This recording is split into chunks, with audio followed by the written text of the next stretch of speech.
In this video, I'm going to show you how you can fix WhatsApp Web if it isn't downloading files on Windows. So let's get it fixed. I'm going to show you multiple fixes. The first one is very easy. Just go ahead and refresh the page. I know this is obvious, but sometimes we just need to refresh and then it may work. You can then go ahead and try and download again. The next thing that you can do is if you're on Google Chrome, if you go to the two lines in the top left-hand corner, right to the left of the address bar, you can then go to Settings.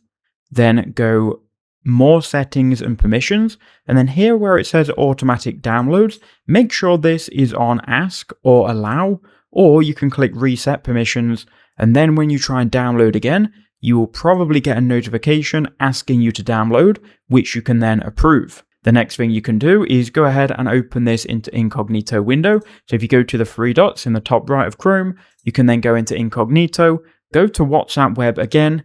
You'll have to re-sign in by scanning the QR, but you can try it on incognito and it will probably then work. Incognito just browses the web with any cache or cookies and it doesn't store any history.